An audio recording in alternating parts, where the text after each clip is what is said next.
तो राजनीति विज्ञान के बीए पार्ट फर्स्ट की क्लास में आज हम बात कर रहे हैं राजनीति विज्ञान के परंपरागत दृष्टिकोण के क्षेत्र की। अभी हमने देखा था परंपरागत दृष्टिकोण क्या था, परंपरागत दृष्टिकोण की मुख्य विशेषताएं भी हमने साथ में देखी थी कि मूल जो प्रवृत्तियां हैं वो क्या है।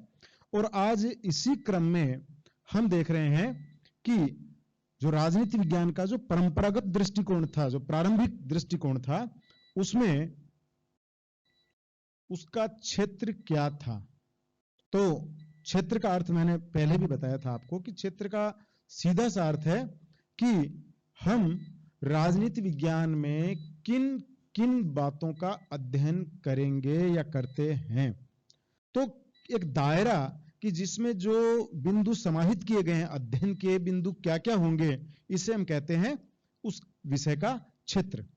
ठीक है। तो राजनीति विज्ञान में भी यह तय किया गया कि भाई हमें किन किन विषयों का, किन किन बातों का अध्ययन करना है।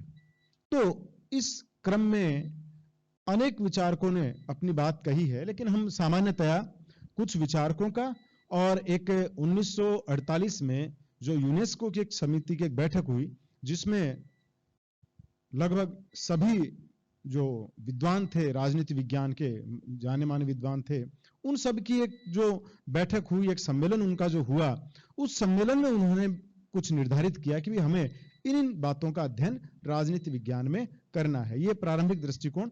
देखिए, आधुनिक दृष्टिकोण के कुछ बिंदु जो प्रारंभिक बिंदु है वो उसमें भी मिलेंगे आपको, लेकिन यहां उनका प्रयोग कम था। उन्हीं चीजों का बाद में मॉडर्न पॉलिटिकल साइंस में उनका प्रयोग बहुत ज्यादा बढ़ा दिया गया। जैसे हम बात करें कि अन्य राजनीति विज्ञानों से भी हमें, जो समाज विज्ञान अन्य थे, उनकी भी हमें हेल्प लेनी है, या अन्य जो, लेकिन आप जब मॉडर्न पॉलिटिकल साइंस की बात करेंगे तो वहां आधुनिक राजनीति विज्ञान में इन प्रविधियों को बहुत ज्यादा बढ़ा दिया गया और ये प्रविधियां और शामिल की गई।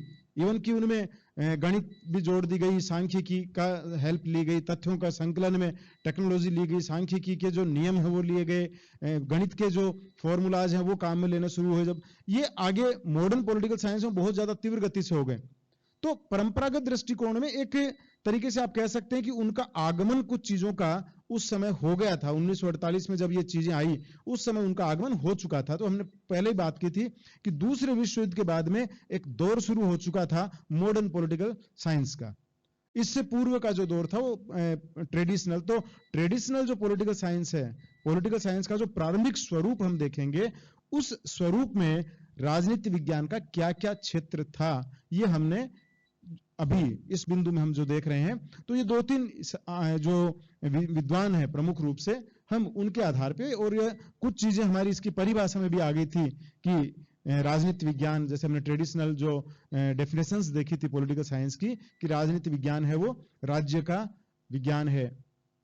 कोई कहता है कि राजनीति विज्ञान है वो सरकार का विज्ञान है। लास्ट के जैसे विचारक है वो बताते हैं कि राजनीति विज्ञान सरकार और राज्य दोनों का। तो ये हमने इससे पूर्व में जाना है। तो आज हम थोड़ा सा इसके बारे में चर्चा करते हैं कि परंपरागत दृष्टिकोण के अनुसार राजनीति विज्ञान का क्षेत्र क्या है, अर्थात किन किन बातों का अध्ययन राजनीति विज्ञान में परंपरागत जो सिद्धांत थे, या परंपरागत जो राजनीति विज्ञान, प्रारंभिक जो राजनीति विज्ञान था, उसमें किन किन बातों को शामिल किया गया था अध्ययन में।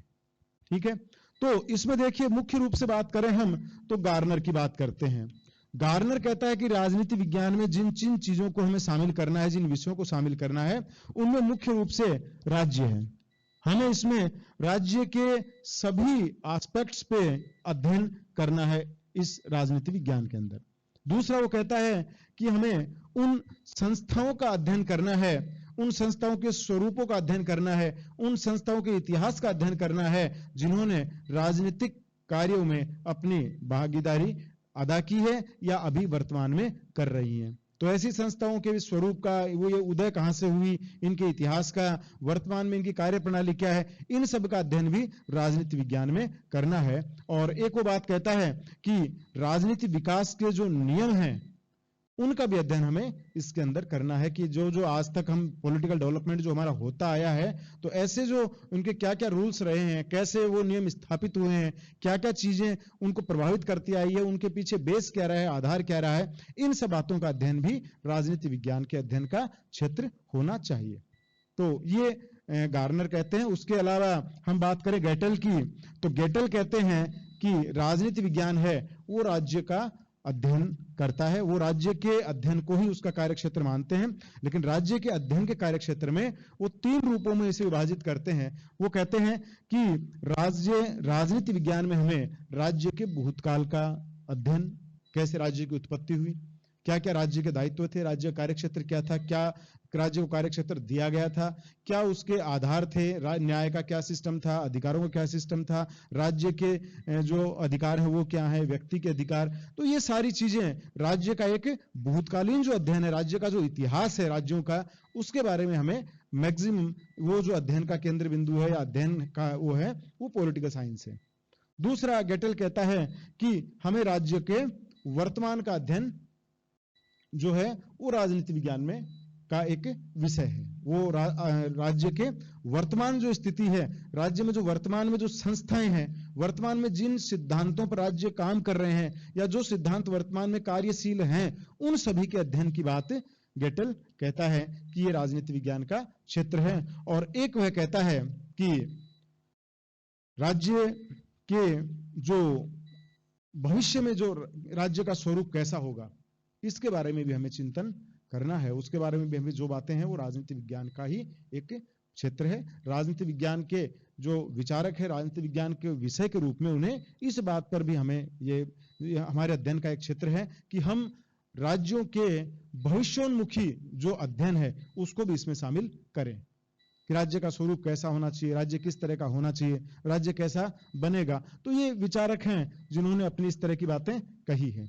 अब हम बात करते हैं एक सामान्य इन सारे विचारकों का, और 1948 का जो यूनेस्को का मैंने आपको बताया था कि एक जो मीटिंग हुई थी, पॉलिटिकल साइंस का जो सम्मेलन हुआ था, उन सब में परंपरागत दृष्टिकोण जो था उसमें राजनीति विज्ञान के अध्ययन क्षेत्र को एक दायरा दिया गया था कि राजनीति विज्ञान में किन किन विषयों का अध्ययन करना है। उसको लेकर उन्होंने जो बिंदु दिए वो आप देखिए, और यदि बड़ा प्रश्न आता है तो आपको इन्हीं बिंदुओं को लिखना है कि राजनीति विज्ञान के परंपरागत दृष्टिकोण के अनुसार ये क्षेत्र निर्धारित किए गए, अर्थात इन इन बातों पर राजनीति विज्ञान का अध्ययन होगा, राजनीति विज्ञान विषय में इन इन बातों पर अध्ययन होगा। क्लियर चीज? तो क्षेत्र का अर्थ क्या हुआ कि राजनीति विज्ञान में किन विषयों का अध्ययन किया जाए, किन बिंदुओं का अध्ययन किया जाए, किन बातों का अध्ययन किया जाए, कौन से ऐसे बिंदु होंगे जिन पर चर्चाएं की जाए, जिनका लेखन किया जाए, जिनका व्यवस्थित क्रम में उनको पढ़ा जाए, लिखा जाए, उनका अध्ययन हो। ये सारी चीजें परंपरागत दृष्टिकोण की जो थी उसमें मुख्य रूप से पहली बात है वो है मानव का अध्ययन। अब हम आगे देखेंगे, मॉडर्न पॉलिटिकल साइंस ने मानव के अध्ययन को केंद्र बिंदु बना लिया, लेकिन यहां मानव के अध्ययन का अर्थ है केवल ये लोग वो मान के चलते हैं कि मानव का वह पार्ट जो केवल उसको राज्य से संबंधित है, राज्य और मानव का जहां संबंध है, उस स्थिति में मानव का अध्ययन राजनीति विज्ञान का विषय है। ऐसा परंपरागत दृष्टिकोण के जो व्यक्ति है वो मान के चलते हैं कि राज्य और व्यक्ति के बीच में जो परस्पर संबंध हमें दिखाई देता है, उन संबंधों का अध्ययन वो राजनीति विज्ञान का विषय है, राजनीति विज्ञान का क्षेत्र है। ऐसा ये लोग मानते हैं जो ट्रेडिशनल हमारी पॉलिटिकल साइंस है। तो ट्रेडिशनल पॉलिटिकल साइंस में मानव का वह व्यवहार, यहां केवल मानव का वह जीवन जो राज्य से जुड़ता है या राज्य से परस्पर जहां संबंध उसका होता है, उन चीजों का अध्ययन भी हमें पॉलिटिकल साइंस में करना है। आगे चल के मॉडर्न पॉलिटिकल साइंस में इस स्वरूप को बढ़ा दिया गया। हम आगे बात करेंगे जब मॉडर्न पॉलिटिकल साइंस की बात करेंगे। तो एक तो ये है। दूसरी हम बात करें वही चीज जो इन सारे विचारकों ने लिखी है कि राजनीति विज्ञान का मुख्य क्षेत्र क्या है, राज्य का अध्ययन। ठीक है, तो राज्य का अध्ययन किन रूपों में अभी अपन बात कर चुके हैं। 3 स्वरूप मुख्य रूप से, राज्य के अतीत का अध्ययन, राज्य के वर्तमान का अध्ययन और राज्य के भविष्य का अध्ययन। अतीत के अध्ययन में आपको बताया था कि राज्य की उत्पत्ति संबंधित, राज्य की उत्पत्ति क्यों होती है, किन परिस्थितियों में होती है, क्या राज्य के लक्ष्य निर्धारित हुए थे, क्यों राज्य बनाए गए थे, व्यक्तियों ने किन परिस्थितियों में राज्य को स्वीकार किया गया, उसको लेकर जितनी भी विचारधाराएं हैं उन सब का अध्ययन राजनीति विज्ञान का क्षेत्र है। ठीक है, ये ट्रेडिशनल जो परंपरागत राजनीति विज्ञान का दृष्टिकोण है उसमें ये चीज मानी जाती है। आगे भी राज्य का अध्ययन, मैंने बताया ना कि परंपरागत और मॉडर्न में वैसे आप अंतर नहीं करेंगे, क्योंकि परंपरागत से ही मॉडर्न बनी है, ये वही स्वरूप है, दोनों मिलकर आगे। जैसे आज आप एक सामान्य मैं आपको एग्जांपल दूं कि कहीं आप कंफ्यूज नहीं हो कि क्या चीजें हैं। हमने जैसे मान लीजिए हम आज मोबाइल का प्रयोग करते हैं, आज आपने देखा कि एंड्रॉइड मोबाइल हैं और अच्छे नए नए सीरीज में मोबाइल आ रहे हैं, लेकिन क्या ये स्वरूप जब मोबाइल का आविष्कार हुआ था उस समय थे क्या ये? आज आप देखते हैं टच स्क्रीन है, लेकिन क्या जब प्रारंभ में मोबाइल बने थे, जब भारत में शुरू में आए थे, जब आप मान लीजिए इसमें लगभग आप यदि स्टार्टिंग की बात करें आप 2004-5 जब जिस समय इनकी शुरुआत हुई थी, तो क्या यही स्वरूप था क्या मोबाइल का? ये स्वरूप नहीं था। उस समय हमने देखे कि प्रारंभ में जो मोबाइल आए थे वो कौन से आए थे? कीपैड के मोबाइल आए थे, जिनमें किसी प्रकार की कोई फोटोज आपको दिखाई नहीं देती थी। टेक्स्ट मैसेज का वो दौर था, उसमें बहुत कम उनके अंदर फीचर्स थे, केवल आप उनसे बात कर सकते थे, मैसेज भेज सकते थे, इनके अलावा कोई बहुत ज्यादा उनका यूज नहीं था। लेकिन हमने देखा कि फिर धीरे धीरे धीरे धीरे धीरे धीरे वो लगातार उनमें विकास होता गया। तो विकास किस बेस पे हुआ? उसका जो बेस था वो वही था, लेकिन उनमें और ज्यादा सुधार कर दिए गए। चीजें आज भी बेसिक उन्हीं पे काम करती रही, लेकिन उन सिस्टम में और टेक्नोलॉजी शामिल करते हुए आज आप देखते हैं आप व्हाट्सएप है, ईमेल है, आपका इंस्टाग्राम है, आप नई नई जितनी भी चीजें हैं उसमें कितनी चीजें आप देखिए उसके अंदर जोड़ दी गई है। आज नेट है, यूट्यूब है, ये सारी, तो धीरे धीरे धीरे धीरे सारी चीजें मोबाइल में समाहित कर दी गई और मोबाइल के नए नए फीचर्स आपके सामने आते गए। ठीक है, तो आज का मोबाइल और पूर्व का मोबाइल, यही जो अब वर्तमान जो स्वरूप मोबाइल ने धारण किया है, उसमें प्राचीन जो मोबाइल जब आविष्कार हुआ था उसको समाप्त नहीं किया गया है, बल्कि उसकी बेसिक चीजों में ही सुधार करते करते उसको नवीनता दी गई है। यही चीज हम बताना चाह रहे हैं पॉलिटिकल साइंस के डेवलपमेंट में। पॉलिटिकल साइंस का भी जो स्वरूप आज हमें दिखाई देता है, उस स्वरूप का जो बेस है, स्तंभ है, वो उन्हीं प्राचीन चिंतकों पर, प्राचीन विचारों पर खड़ा है। बस वो आते आते आते आते जैसे जैसे परिस्थितियों के अनुसार, व्यवस्थाओं के अनुसार जो जो प्रासंगिकताएं उनको दिखाई दी, उसके अकॉर्डिंग उनमें बदलाव आता गया। तो इसी बदलाव के आधार पे हमने इसको दो भागों में, मैंने बताया कि परंपरागत और आधुनिक में हमने बांटा है, और एक अभी थर्ड, अब जैसे अपन बात करते हैं समकालीन की, तो परंपरागत और आधुनिक हमने इसी आधार पे बांटा है कि एक विशेष समय तक कुछ विशेष परिस्थितियां दिखाई हमें दी। जैसे हम बात करें कि प्रारंभ में जो कीपैड वाले मोबाइल हो लंबे समय तक चले, तो कीपैड युग उसको एक नाम दे सकते हैं हम। अब उसके बाद में लंबे समय तक चलते रहे, कई बदलाव आते रहे, फिर कीपैड से एकदम से बदलाव आया, उसके बाद में एंड्रॉइड्स का एक युग आया, एंड्रॉइड फोन का एक उसमें आ गया, एडवांस फोन आने लगे। तो ये एक उस समय चीजें वही चीजें थी, लेकिन उनमें बेस था वो उस समय कीपैड का था, उसके बाद में ये बेस आ गया, तो सामान्य फोन और ये आ गया। तो आप ये देखिए कि ऐसे ही राजनीति विज्ञान में भी एक लंबा दौर जो द्वितीय विश्व युद्ध तक चला, उसमें अध्ययन के केंद्र बिंदु ये रहे, जिसको हम परंपरागत दृष्टिकोण कहते हैं। उसके बाद में एकदम से बदलाव महसूस हुआ। मैंने बताया ना आपको कि जब शिकागो विश्वविद्यालय में धीरे धीरे इनके बारे में, शिकागो विश्वविद्यालय में बहुत गंभीर चर्चा इन पे शुरू होने लगी कि हमें, हमारा जो राजनीति विज्ञान है वो वर्तमान समस्याओं का समाधान नहीं कर रहा है, या वर्तमान में जो अन्य वैज्ञानिक जो विधियों से, अन्य जो जिस तरीके से प्राकृतिक विज्ञान जो एक स्थिति को प्राप्त कर पा रहे हैं, उस स्थिति तक हमारा राजनीति विज्ञान नहीं पहुंच पा रहा है, उसको वो सम्मान नहीं मिल रहा है जो उस समय साइंस को मिल रहा था, साइंस के आविष्कारों को मिल रहा था। और उन्होंने माना कि वो क्यों मिल रहा था? क्योंकि उनमें प्रामाणिकताएं थी, उनमें किसी भी तथ्य को साबित करने के लिए वो किसी भी प्रयोग को लोगों को दिखा सकते थे।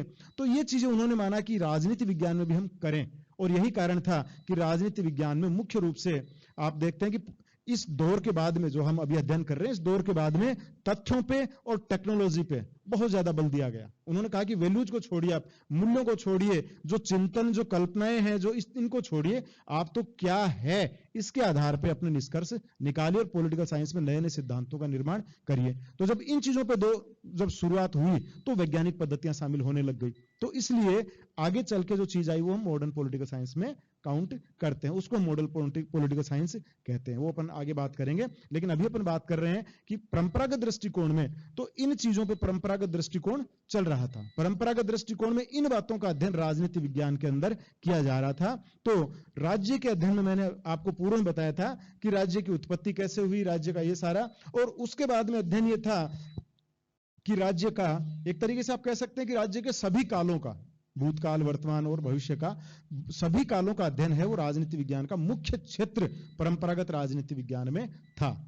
ठीक है, मुख्य रूप से इन्हीं चीजों को अपने क्षेत्र में उन्होंने शामिल कर रखा था कि हमें इन पर अध्ययन करना है। ऐसे राज्य के वर्तमान स्वरूप का अध्ययन, कि राज्य में कौन कौन सी संस्थाएं किन रूपों में क्रियाशील है, कैसे काम कर रही हैं, उनका काम करने का तरीका क्या है, क्या प्रक्रियाएं उनमें एडॉप्ट की जा रही हैं, उनके राज्य के आंतरिक कार्य क्या क्या है, राज्य के बाह्य कार्य क्या क्या है वर्तमान में, इन सारी चीजों का अध्ययन भी राजनीति विज्ञान में किया जा रहा था। ठीक है ना, ये उस समय के राजनीति विज्ञान के अध्ययन के क्षेत्र माने गए हैं परंपरागत दृष्टिकोण में। और एक, जैसे कि मैंने आपको बताया कि चूंकि हर चीज गतिशील है, बदलती है, तो जब बदलाव है, ठीक है ना, अब यहां एक लक्ष्योन्मुखी जो राजनीति विज्ञान हमें दिखाई देता है, राजनीति विज्ञान का जो चिंतन मूलक जो तत्व है वो हमें दिखाई देता है कि परंपरागत दृष्टिकोण में ये हम कोई भी चीज, क्योंकि हर वस्तुएं या समय है या चीजें हैं, संस्थाएं, वो गतिशील है, तो राज्य भी चूंकि गतिशील है तो राज्य में बदलाव होगा निश्चित रूप से, इसमें कोई दो राय नहीं है। तो बदलाव आपके अनुरूप हो, इसके लिए हमें कुछ वैल्यूज, हमें कुछ लक्ष्य निर्धारित करने होते हैं, कुछ उद्देश्य निर्धारित करने होते हैं। ठीक है भाई, आने वाला समय है, आज से 5 साल बाद में, 4 साल बाद में आप में से बहुत से स्टूडेंट हैं, वो अच्छी अच्छी तैयारियां करेंगे, अपनी अपनी जगह बनाएंगे, अपने कैरियर को उन्होंने डिसाइड कर रखा है। तो यहां दो तरह की चीजें हमें देखने को मिलेंगी। कुछ विद्यार्थी ऐसे हैं जो मान लीजिए अपने करियर के प्रति यदि लापरवाही करते हैं तो बदलाव तो निश्चित रूप से होगा, लेकिन बदलाव उनके अनुसार नहीं होगा।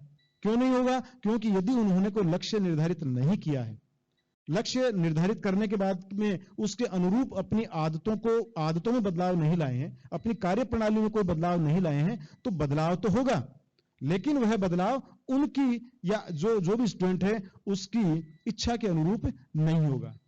जैसे उसकी महत्वाकांक्षा है वैसा बदलाव नहीं होगा। ऐसे ही कुछ विद्यार्थी हैं जिन्होंने अपने उद्देश्यों को पूर्व में निर्धारित कर लिया है, उसी के अनुसार अपनी कार्य प्रणाली को उन्होंने सेट कर लिया है, अपनी आदतों को उन्होंने बदल लिया है। जो चीजें उस लक्ष्य की प्राप्ति के लिए उनको जो रिक्वायरमेंट्स हैं, जो अध्ययन सामग्री है, अपने समय का है, अपनी सिटिंग पावर है, अपने लिखने की स्किल है, पढ़ने की स्किल है, याद करने की स्किल है, विश्लेषण करने की स्किल, वो जो उसकी रिक्वायरमेंट है उसके अनुसार जिन्होंने अपनी आदतों को बदल लिया, तो आप देखेंगे समय इनका भी बदलेगा, लेकिन इनका इनके अनुसार बदलेगा। जैसा ये लोग चाहेंगे वैसी जगह ये लोग प्राप्त करेंगे। तो राज्यों के बारे में भी ये बात परंपरागत दृष्टिकोण में थी कि जब गतिशीलता है, बदलाव होना है, तो इनकी ये चाहते थे कि इनका भी ये था कि आने वाले समय में राज्य कैसा होगा। ये भी चिंतन किसका है? राजनीति विज्ञानों का, राजनीति विज्ञान का ही है, राजनीति विचारकों का ही है। तो इन्होंने माना कि राजनीति विज्ञान में इस बात का अध्ययन भी होना चाहिए कि आने वाले समय में राज्य कैसा होगा, राज्य की संस्थाएं कैसी होंगी, राज्य का स्वरूप कैसा होगा, राज्य में जो नवीन विचार हैं उनका समावेश जो इनको करके किस तरीके से राज्य को नई दिशा दी जाए, इन सब पर भी, इन बातों पर भी, राज्य को एक दिशा प्रदान करने का कार्य भी, इस क्षेत्र को भी उन्होंने राजनीति विज्ञान में शामिल किया। कि परंपरागत दृष्टिकोण है वो ये कहता है कि ये हमें तय करना है कि राज्य की दिशाएं कैसी होनी चाहिए, हमें राज्य को किस दिशा में लेके जाना है, किस विचारधारा पे चल के राज्य अपने उद्देश्यों को प्राप्त करेगा। समाजवादी विचारधारा है, प्रजातांत्रिक विचारधारा है, उदारवादी विचारधारा, जो भी विचारधारा है, मार्क्सवादी विचारधारा है, हमें कहां, ये सारा इन्होंने माना कि ये भी हमारे अध्ययन का क्षेत्र है। तो राजनीति विज्ञान में एक बहुत बड़ा जो अध्ययन का क्षेत्र रहा वो क्या रहा? राज्य का अध्ययन। ठीक है, तो नेक्स्ट हम परंपरागत क्षेत्र जो है, इसमें जो बाकी चीजें बची हैं उनके बारे में हम नेक्स्ट वीडियो में बात करेंगे। ठीक है, ओके।